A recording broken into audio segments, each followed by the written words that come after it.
A'udzubillahi minasyaitonirrajim. Bismillahirrahmanirrahim. Assalamualaikum warahmatullahi wabarakatuh. Innal hamdalillah nahmaduhu wa nasta'inuhu wa nastaghfiruh wa na'udzu billahi min shururi anfusina wa min sayyiati a'malina. May yahdihillahu fala mudilla lahu wa may yudlilhu fala hadiya lahu. Asyhadu an la ilaha illallah wahdahu la syarika lahu wa asyhadu anna Muhammadan abduhu wa rasuluhu la nabiyya ba'dah. Allahumma salli wa sallim ala hadzal nabiyil karim wa ala alihi wa ashabihi wa man tabi'ahum bi ihsanin ila yaumiddin. Wa qala Allah ta'ala fi kitabihil karim ya ayyuhallazina amanu taqullaha haqqa tuqatih wa la tamutunna illa wa antum muslimun. Ya al-haqqa dakhilna mudkhala sidqin wa akhrajna mukhraja sidqin wa ja'alna min ladunka sultanan nasyira ja'al haqqa zahaqal batil innal batila kana zahuqa. Ya al-ghafur rabbana innana amanna faghfir lana dzunubana wa qina adzabannar amma ba'd. Alhamdulillah, segala puji adalah milik Allah, Tuhan semesta alam yang telah menciptakan kita, dan karena rahmat dari Allah Subhanahu wa taala kembali kita berjumpa di channel iDream TV dalam program Tadabbur Al-Qur'an, di mana insyaallah kita akan mempelajari sedikit demi sedikit, bahagian demi bahagian apa yang difirmankan oleh Allah Subhanahu wa taala di dalam Al-Quran, yaitu merupakan bagian ya dari upaya kita agar Al-Quran ini menjadi hidayah, yang menjadi petunjuk bagi kita di dalam jalan kehidupan. Tidak lupa kita baca salawat dan salam, Allahumma salli ala Sayyidina Muhammad wa ala ali Sayyidina Muhammad. Assalamualaikum ayuhan Nabi wa rahmatullahi wabarakatuh. Semoga Allah terima salawat dan salam yang kita baca dan dilimpah curahkan kepada para nabi dan para rasul, wabil khusus ya Rasulullah Muhammad SAW. Dan semoga kita termasuk ke dalam kelompok orang yang akan berbahagia ketika berjumpa dengan Allah di yaumul mahsyar nanti, dijauhkan dari siksa api neraka dan dimasukkan ke dalam surganya, dan serta dipertemukan dengan Rasulullah Muhammad SAW. InsyaAllah amin ya rabbal alamin. Sahabat iDream yang dirahmati Allah dimanapun Anda berada, di dalam kesempatan kali ini kita akan kembali melanjutkan kajian kita di dalam surah Al-Baqarah. Kita akan beranjak di ayat yang ke-197. Ini merupakan sambungan atau rangkaian dari manasik haji ya, yang sudah kita bahas di episode sebelumnya. Kita akan masuk di bagian kedua karena cukup panjang ayatnya tentang ibadah haji ini. Dan tentu ya bagi kita ya yang mengharapkan bisa ya melaksanakan ibadah haji harus paham ya bagaimana sebetulnya manasik ya, ibadah haji ataupun juga umrah yang dijelaskan di dalam Al-Quran oleh Allah Subhanahu wa taala, sehingga haji atau umrah yang kita laksanakan nilainya jadi ibadah. Karena ada juga kalau kita baca dalam Al-Quran ya, ada ayat yang menyebutkan ya ada orang-orang yang melakukan tawaf ya di Baitullah, tapi ya tidak dianggap sebagai tawaf, tapi dianggap sebagai siulan dan tepuk tangan. Nah, itu menunjukkan bahwa Allah tidak menganggap ya tawaf yang dilakukannya sebagai ibadah, tapi hanya sebagai main-main. Ya salah satu pangkalnya adalah karena itu tadi ya, ketidakpahaman bagaimana konsep ya manasik haji sebagaimana dijelaskan di dalam Al-Quran. Dari Al-Quran pun ada nanti ya penjelasan rinci dari hadis-hadis ya Rasulullah Muhammad SAW. Nah, di dalam surah Al-Baqarah ayat yang ke-197 ini kita akan coba ungkap satu ayat ini dulu ya. Karena ayat setelahnya di ayat 198, 199 itu juga bagian dari manasik haji juga.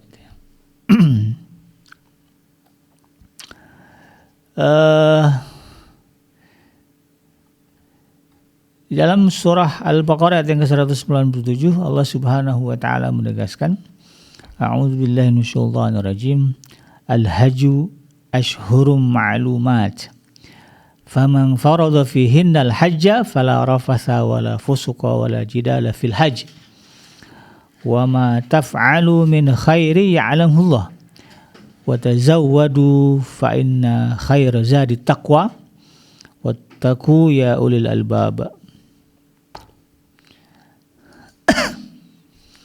Di dalam ayat ini Allah Subhanahu wa taala menegaskan kepada kita ya sebagai seorang muslim terkait dengan ibadah haji ya, baik waktunya dan juga prinsip-prinsip utama, terutama mengenai larangan ya, larangan dan persiapan.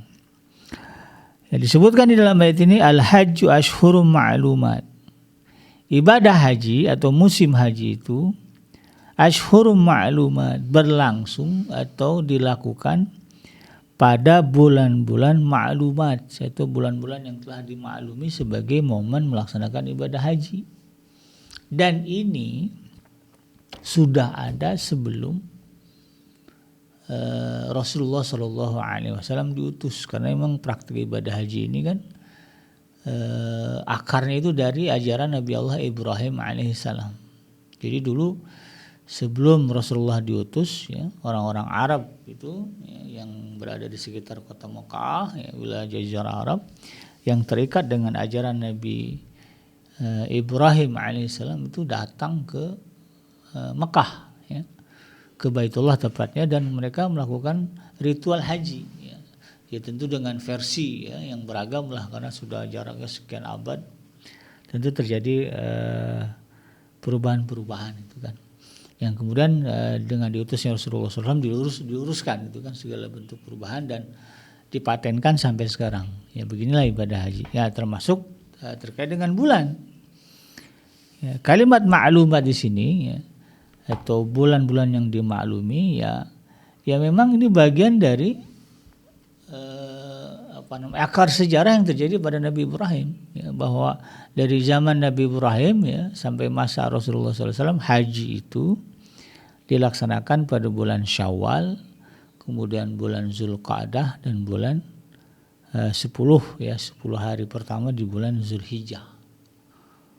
Bulan Syawal udah mulai start itu kan keberangkatan, persiapan. Kemudian masuk bulan Zulqa'dah ya, orang Arab itu menjauh ke ini kan masuk dalam bulan haram ya. Itu mereka tidak berperang. Ya, yang di Mekah mempersiapkan menyambut kedatangan tamu-tamu ya. Yang di luar Mekah yang mereka bersiap untuk mendatangi kota Mekah. Sampailah kemudian di 10 hari pertama di bulan Zulhijjah. Nah, jadi sejarahnya dari dulu begitu.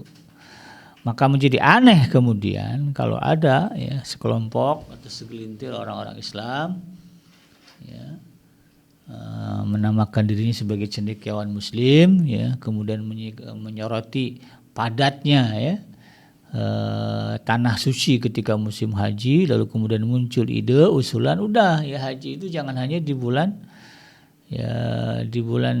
Zulqa'dah dan Zulhijjah itu kan, digeserlah ya mungkin di bulan Rabiul Awal atau ya di bulan-bulan lain gitu kan. Nah, jadi bukan di bulan Zulhijjah gitu kan. Ada yang begitu ya, sempat ada mencuat ya di media sosial ya usulan-usulan seperti itu, karena kasihan katanya jamaahnya padat, apalagi banyak orang tua semuanya tumplak. Kenapa nggak dibagi dua aja gitu kan? Atau dibuka sepanjang tahun aja ya, setiap bulan boleh melaksanakan ibadah haji gitu. Nah itu nah, jadi aneh ide ini. Jadi ini sebagai penekanan ya dari Allah Subhanahu wa taala bahwa yang namanya ibadah haji tidak bisa dilakukan kecuali di bulan-bulan yang telah dimaklumi ya. Ya, diketahui memang itu untuk melaksanakan bulan haji dari zaman Nabi Allah Ibrahim alaihissalam. Nah, kemudian Allah katakan faman faradha fihinnal hajja, maka barang siapa atau siapapun ya yang ingin ya mengerjakan ibadah haji ya di bulan-bulan yang disebutkan tadi ya, fala rafasa, maka fala rafasa ya, maka tidak boleh berbuat rafas. Ya, rafas ini secara bahasa artinya melakukan ya,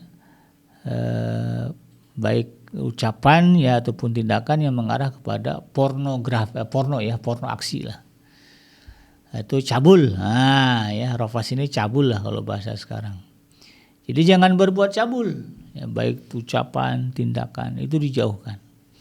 Ya, menurut para ulama ya, secara bahasa rafas itu artinya mengeluarkan perkataan yang menimbulkan birahi, ya, atau perbuatan yang tidak senonoh, ya, cabul tadi ya, atau mengarah kepada hubungan seks, ya arahnya ke sana lah, gitu kan. Maka itu kata Allah ditegaskan dijaga, dan itu menjadi bagian dari aturan dari berikhram. Ya, jadi selama ikhram itu nggak boleh ya berhubungan seksual walaupun dengan istri sendiri, dengan suami sendiri, itu tidak boleh. Kalau jebol juga ya batal ikhramnya. Ya. Bisa kena denda, gitu kan, kena dam. Ya. Kemudian wala fusuqa, dan juga tidak boleh berbuat fasik. Ya, fasik itu artinya melakukan dosa-dosa yang melalaikan diri dari mengingat Allah. Ya, sifat dosa kan memang melalaikan diri dari Allah, melalaikan kita dari ingatan kepada Allah kan. Karena di dalam surah Al-Hasyr disebutkan bahwa yang namanya orang fasik itu ya adalah mereka yang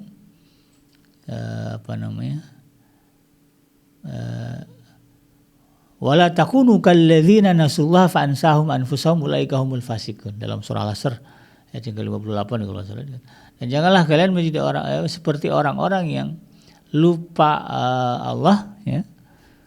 Artinya melalaikan diri dari ingatan kepada Allah, yang melupakan Allah Subhanahu wa taala. Lalu kemudian Allah menjadikan dia lupa diri. Ya, akhirnya apa? Ya berbuatlah maksiat, ya. Hal-hal yang kemudian menjauhkan dia dari Allah Subhanahu wa taala. Ulaika humul fasiqun.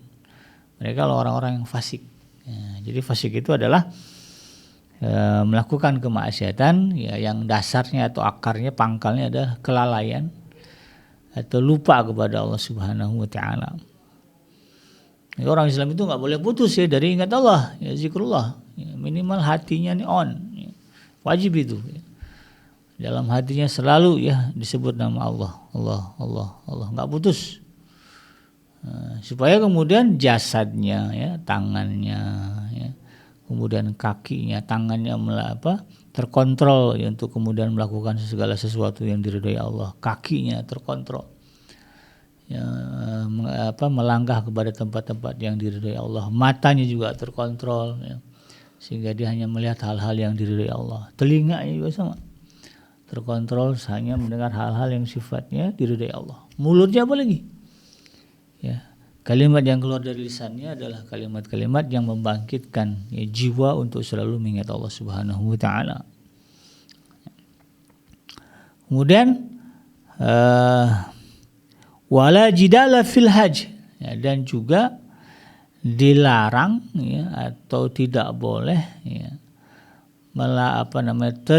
terlibat di dalam pertengkaran, atau jangan bertengkar, apalagi kemudian baku hantam, ya. Cekcok aja nggak boleh. Ya. Jidal di sini dimaknai sebagai pertengkaran, ya, dalam skala yang masif ya perkelahian, ya. Adu jotos gitu ya. Itu tidak dilarang, itu nggak boleh.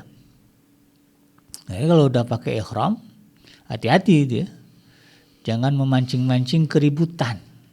Apapun kondisinya, apapun situasinya, tahan diri, sabar kalau lagi berihram, jangan kemudian menimbulkan perbuatan yang memancing pertengkaran, karena itu dilarang.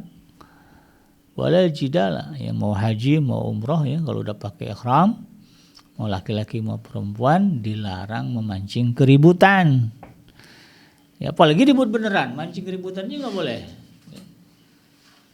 Komplain sana, komplain ini di luar profesionalisme ya. Tetap kita mendorong ya, menekan ya kepada pihak-pihak yang menyelenggarakan ibadah haji ya, apakah itu yang di sana yang di Arab Saudi ya, kerajaan-kerajaannya, pemerintahnya, atau juga kita yang di sini yang dari tanah air ya, biro-biro umroh, travel semuanya, pemerintah ya wajib ya untuk kemudian secara profesional ya menjalankan tugas ya melayani jamaah haji.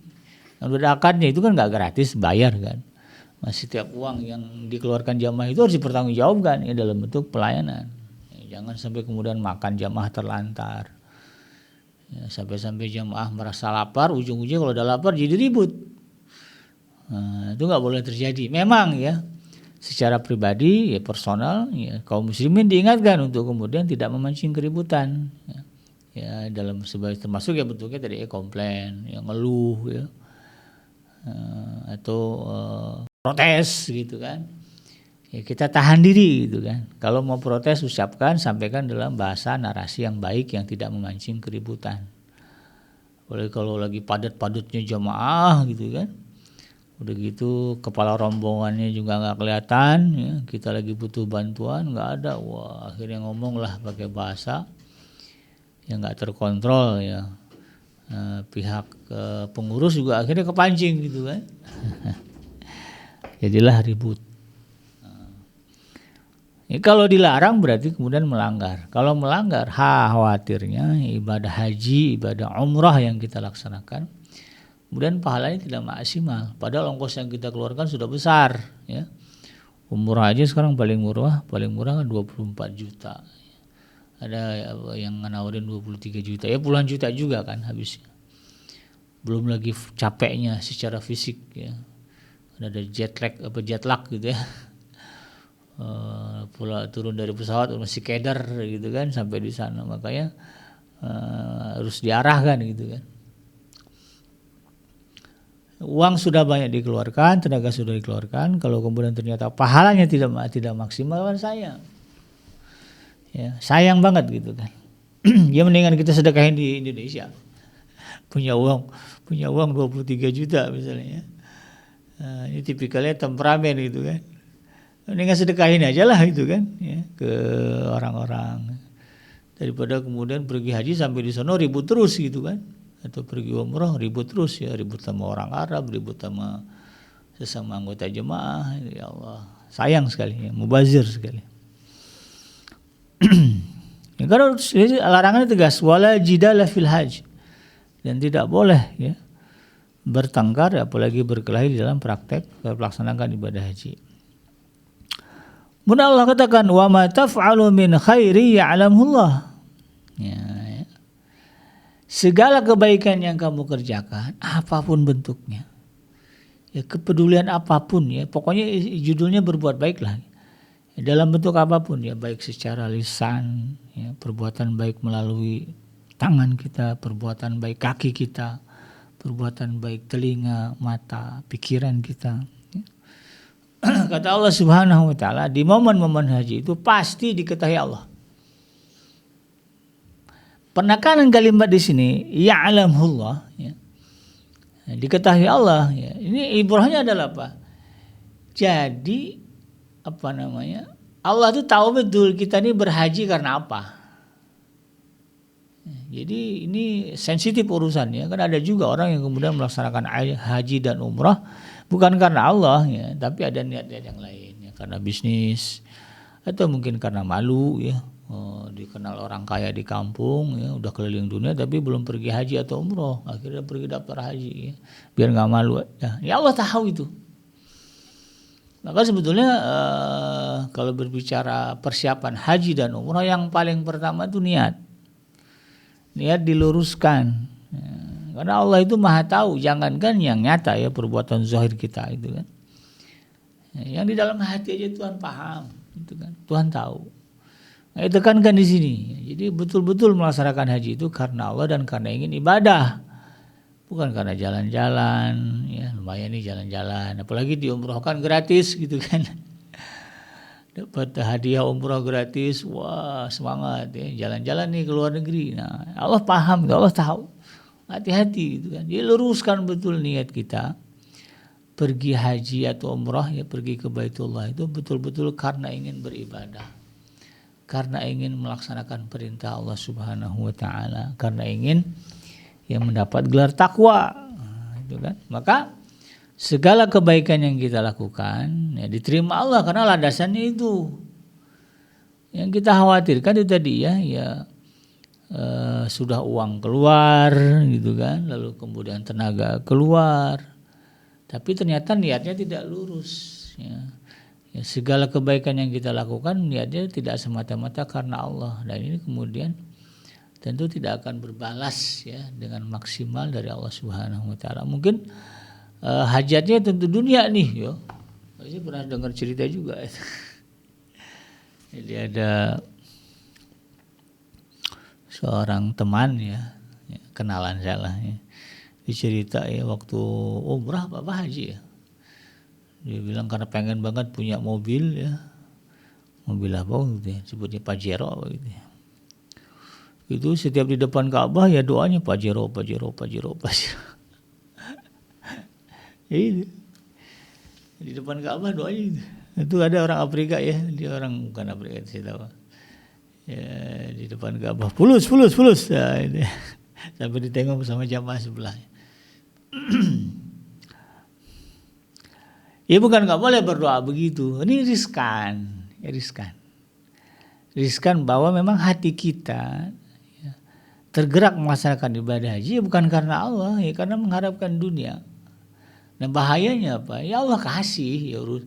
Dikabulkanlah, mau Pajero dikasih gitu kan. Mau apa lagi ya? Mau fulus Allah kasih. Cuman kan pahala dari Allah tidak ada. Pahala itu maksudnya apa? Ya bentuknya dari ketentraman, keberkahan. Yang paling tinggi nanti Allah kasih surga. Jadi haji yang mabrur kan, haji diterima.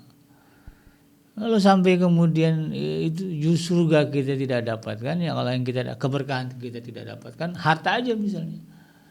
Ya maka harta yang diperoleh ya, itu kemudian akan menjauhkan kita dari Allah, kan sayang. Ya. Sayang banget begitu kan. Maka pahami itu. Ya, Allah tuh tahu banget lah ya apa yang ada dalam diri kita, maka luruskan betul-betul. Nah, ini biro-biro travel umrah atau haji ya. Ini yang paling penting ditekankan ke jamaah. Ya. Sebelum melangkah ya lebih jauh ya ke tanah suci, ya, di tanah air diingatkan bahwa ini adalah ya, ibadah. Yang dilakukan mesti karena Allah Subhanahu wa taala. Kemudian Allah katakan wa tazawwadu fa inna khairaz zadi taqwa. Dan karena itu berbekalah kalian. Ya, fa inna khairaz zadi taqwa. Dan sebaik-baik bekal adalah takwa. Nah, ya, dalam hal ini sahabat Adrim yang dirahmati Allah, kadang-kadang ada orang punya persepsi salah. Salahnya di mana? Salahnya, yang penting takwa aja, amal soleh kuatin, ya, niat lurusin, ya, perkara duit nggak usah dipikirin, ya. Berangkat aja. Nah ini salah persepsi ini. Karena dalilnya itu fatazawwadu, ya berbekal lah karena sebaik-baik bekal adalah takwa. Yang penting takwa aja. Gitu kan. Perkara disuruh ngegembel mah ceritanya beda. Itu. Nah itu tidak boleh. Karena justru ya ayat ini ya pada bagian kalimat watazawwadu fa inna khairaz zadi taqwa itu mengingatkan orang-orang yang punya pikiran begitu ya.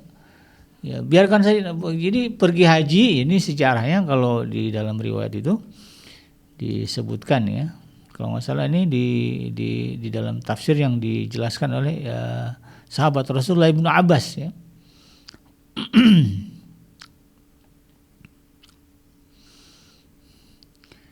Ya bahwa dari Ibnu Abbas ya radhiyallahu anhu dia mengatakan ada di antara penduduk-penduduk ya dari kota Yaman bila mereka pergi haji ya, kemudian nggak bawa bekal yang cukup ya, sehingga banyak ngegembel akhirnya gitu kan ya, di tanah suci. Nah mereka ya kata Ibnu Abbas merasa cukup dengan bertawakal atau pasrah saja kepada Allah Subhanahu wa taala gitu kan. Ya itu kan karena itu tadi ya mungkin pemahamannya fatazawwadu fa inna khairaz zadi taqwa ya yang penting dada mantap ya sampai di tanah suci mah nanti aja urusannya. Nah, Kejadian ya begitu sampai di tanah suci akhirnya mereka ngemis buat makan, ya numpang tidur begitu kan. ya akhirnya kan nyusahin orang. Ya, sementara kan orang Islam itu gimana caranya? Kalau Rasulullah mengatakan khairun nas anfa'uhum linnas. Sebaik-baik manusia itu mendatangkan manfaat, bukan mendatangkan masalah. Nah, gitu ya.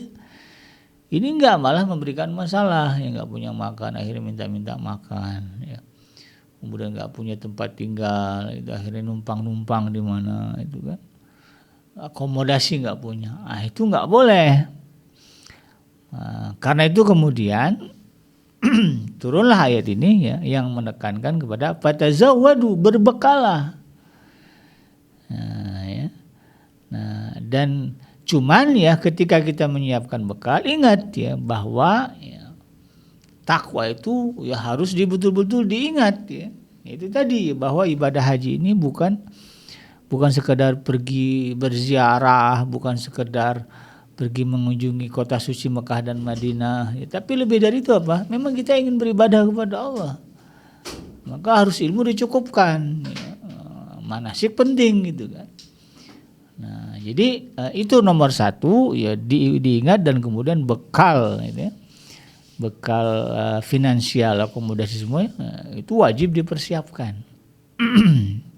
Persiapkan dengan sebaik-baiknya sehingga kemudian sampai di tanah suci kita konsentrasi ibadah, enggak kemudian mikir lagi aduh ini nanti makan apa, nanti tidur di mana, kan jadinya ya enggak konsentrasi ibadah. Nah, kita kan maunya sampai di sana itu konsentrasi, yang makan sudah ada itu kan. Kemudian apalagi tempat tinggal sudah jelas.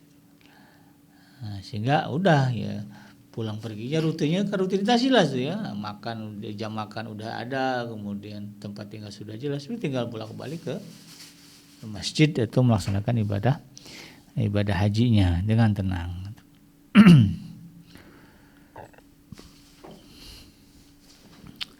Dan di ujung ayat ini Allah katakan wattaquni ya ulil albab.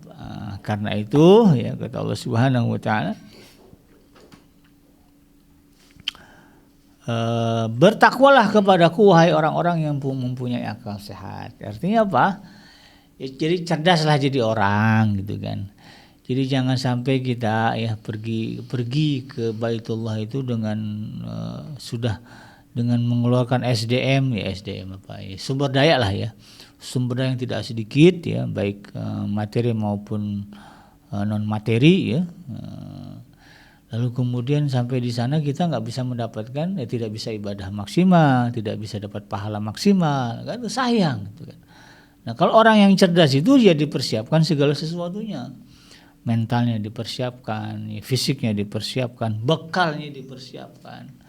Kemudian anak-anak ya keluarga yang di tanah suci juga dipersiapkan. Ini bapak mau pergi haji, ini kamu makan sekian setiap harinya selama bapak nggak ada. Ya nanti kalau ada masalah hubungin si A si B-nya, itu kan. Titipkan kepada keluarga yang yang kita tinggalkan, nih bang titip anak saya. Sehingga kemudian pikiran kita konsentrasi itu ya ke ibadah, ya tidak dipusingkan lagi dengan yang di rumah. Ya. Maka saya kalau ada tetangga yang pergi haji, ya, saya terus terang saja. Ya. Saya katakan kepada mereka, bapak nggak usah takut lah ya masalah keluarga nih, kalau ada apa-apa ya, hubungin saya aja. Ya suruh mereka ngubungin saya. Ya, mungkin tidak ada apa, ada emergency darurat apa semuanya, ya, kasih nomor saya, ya, atau segera ke rumah saya. Insya Allah saya akan bantu gitu kan. Jadi supaya bapak bisa konsentrasi. Gitu. Saya bilang begitu ya. Ke tetangga-tetangga yang memang melaksanakan ibadah haji. Sehingga ya kita ya menjadi bagian dari ya, mabrurnya ibadah dia gitu kan. Itu kita dapat pahala juga ya kalau bicara tetangga gitu. Nah, tapi dari sisi kita yang berangkat haji itu tadi ya, semuanya harus disetelkan ya, diperbaiki. Karena niatnya apa? Kita ingin ibadah dan konsentrasi di sana. Jangan sampai kemudian ditelepon ya dari kampung, Pak ini beras habis, waduh ya pusing ya. Ya sekarang sih enak kan, bisa main transfer gitu pakai m-banking. Ya. Kalau dulu ribet itu ya. ya tetap saja kan kepikiran juga ya. Jadi ibadah kemudian muncul persoalan. Nah, itu yang harus dipahami ya. Terutama ini bagi suami istri yang berangkat ya, kalimat Allah yang Allah tekankan di sini wala rafasa wala fusuqa wala jidala ya fil hajj. Ini harus menjadi poin penting yang harus dipegang. Ya, jangan sampai kemudian justru suami istri ributnya di sana. Jangan suami merasa ditekan oleh istrinya, istri merasa ditekan oleh suaminya. Justru harus saling menjaga perasaan, menjaga jangan sampai kemudian terjadi keributan. Ya sebenarnya ada juga lah yang begitu kan. Ya, justru di tanah suci malah bertengkar. Padahal Allah larang. Ya, saling melapangkan, saling lapang dada. Ya, istri kasih tahu. Ya harus paham istri. Suami ditelepon, dihubungin, nggak nyambung atau telat respon. Ya. Jangan marah-marah. Bisa jadi dia ada persoalan. Bisa jadi dia sedang konsentrasi ibadah. Bisa jadi dia lagi tawaf. Bisa jadi dia lagi di depan Hajar Aswad gitu.